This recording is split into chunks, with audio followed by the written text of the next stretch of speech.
as a U.S. citizen, I'm looking at Donald Trump. I'm analyzing his moves. The interesting thing that we need to understand with Trump is that I don't think he has a very coherent strategy.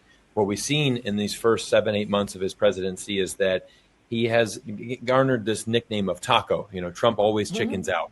And we see this where he tries to leverage against smaller nations that really can't fight back. So, for example, in Canada, Canada does not have the financial leverage, nor the population, nor the economy to really stand up to Donald Trump and their trade war. Canada is not in a position of leverage. But like the gentleman said earlier, when you're trying to go against India and China, these are countries that have 1.5 billion people respectively. They have a tremendous amount of leverage. And there's been a big shift. And this is what we've seen with Donald Trump is you're trying to bully China.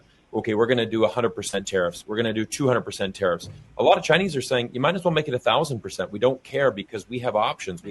We're a much bigger country, and you need us much more than we need you. We have the options. We're the number one global trading partner for over 120 countries around the world.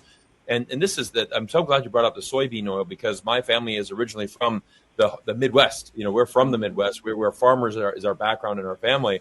The soybean farmers is an absolute crisis. Let's not forget this point is during Trump's first presidency when they had a little bit of bout, Trump had to pass a $16 billion bailout for the American farmers to supplement them, and basically, try just to keep them, their farms open. So, are we going down that same road again, where the U.S. government's going to have to write another check to U.S. farmers just to make sure that they are able to, survive this difficult time?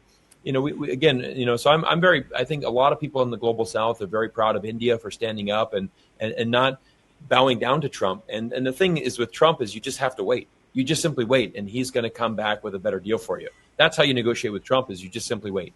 And we always see how him and his policy advisors, they're constantly shifting. They really have no idea what they're doing. And it's just been a tremendous amount of loss of time. That is the problem that I see is that all of us, we live in an international economy. We live in a global economy. We all want to do business together. But with this back and forth and tariffs on, tariffs off, all it does is it wastes time and it wastes opportunities in the business world. And unfortunately, it's the U.S. consumers who are losing as well because our cost of goods is skyrocketing, most especially food. That is absolutely skyrocketing the cost of that all in the United States. A lot of it due to Interesting.